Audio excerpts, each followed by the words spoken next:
What's going on? So about a year ago, I went down to New York City to go hang out with my buddy Jake Frew. I filmed some stuff and I had this idea for this video and I started editing it, and for whatever reason I just never put it out. I had never ended up finishing the edit, so over the past couple weeks I've been working on it and finally finished it, and I figured, yeah, why not just put it out? Because I enjoyed making the video, I enjoyed hearing a little bit about Jake's story. Obviously we were in New York City, this was before COVID, so things were hustling and bustling, and some of the audio isn't the greatest, and that was definitely something that kind of bothered me, but I really do like what he had to say in the video. I do like how the video came out, so I'm going to share this with you guys, and I hope you enjoy it.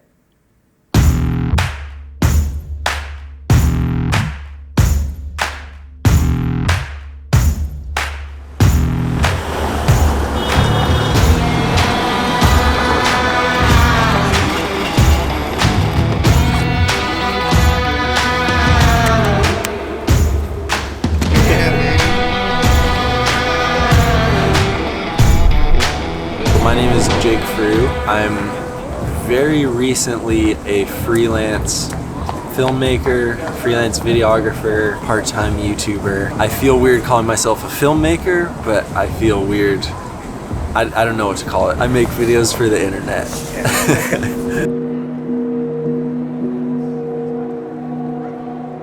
I had a resume picture of life in my mind that you always have to be building this resume. You can't have a break in your experience. It has to be consistent. It has to be like this line. And I felt that I had to be successful in the way that mainstream culture sees it, which is like impressive job title, high paycheck, own a home. It's like this path that was set out. I got to a point where I was able to trust myself a little more and trust that I can break free of that resume thinking and just trust, like, as long as I know I'm gonna work hard chasing after whatever I'm doing, I'm gonna be okay and I'm gonna survive. I'll make it work one way or another. For me, it was really just figuring out what I wanted my life to actually look like and starting thinking about things that I value and care about before going down a path. So that's why for me, I really value freedom, just kind of a minimalist lifestyle where I'm not tied down by a lot financially or physically.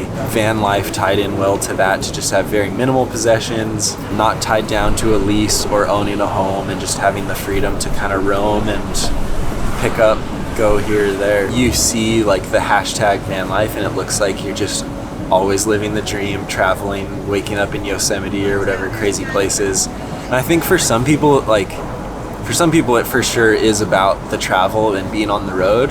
That's not what got me into it. I got into it because I was very interested in tiny homes and living small and just only using the resources that you need.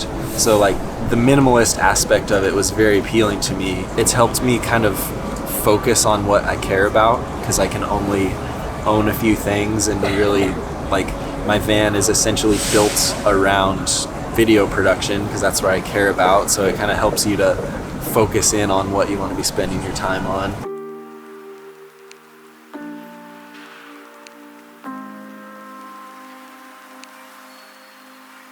This is my home. It's a Ford Transit cargo van that I built out. I think a lot of people get into van life specifically for traveling, and for me that is for sure a benefit of it, but really what drew me to van life in the first place was just having a really small minimalist home. I've always been interested in tiny homes and minimalism and only living in the amount of space that you need. So I was hoping that living in such a small space like this van would help me to really focus on what I value most and focus on what I care about. So I really kind of dedicated a ton of space just to my desk workstation area so that I'd be able to focus on getting creative work done and working on videos.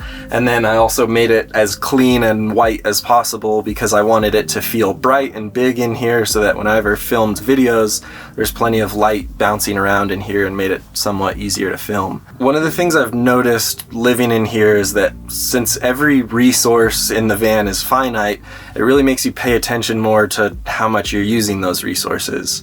So for example, I have a couple of 160 watt solar panels on the roof, and those charge a big old battery bank underneath my bed in the back of the van. So everything that I use in my home is powered by a battery, and so I realistically have a limited amount of electricity. It gets recharged anytime there's sunlight, but it's still, you know, a limited amount of electricity that I can use every day and into the night. For the most part, that battery just charges the lights and the pump for the sink and the heater and some USB outlets, but where it uses the most electricity is my computer, my desktop workstation. It's kind of cool because that draws a ton of power, so that it really makes me think about how I'm using my time while I'm editing, because if I'm just distracted and wasting time while I'm running my desktop computer, I'm wasting a lot of electricity and not getting much done. So when I'm working on the computer, I try to be really focused and get what I need done quickly so that I'm not just completely draining the battery. Similarly with the water and the sink here, I have two 5-gallon tanks underneath the sink, so that really makes you think a lot about how you're using water and how much you're using. I've really learned to use way less water when I'm doing dishes and brushing my teeth, because the less water I use, the less I have to go find a way to fill up my water tanks.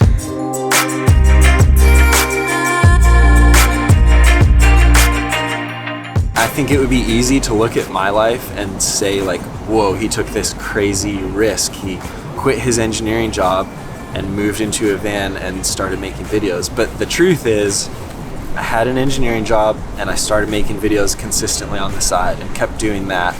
And then I went from engineering job to a marketing job that was full-time while making videos on the side.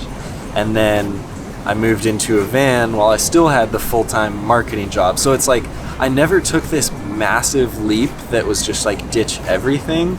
It was one step at a time, where it was like maybe a little risk, but I still have felt secure at each of those steps, you know, and I didn't quit my full-time job until I had a solid video contract that I knew could sustain me for a while. So I think it's just all about that consistently taking small steps that matter, and trusting yourself, but knowing that it doesn't have to be this massive leap, this massive risk. It can be one small risk at a time.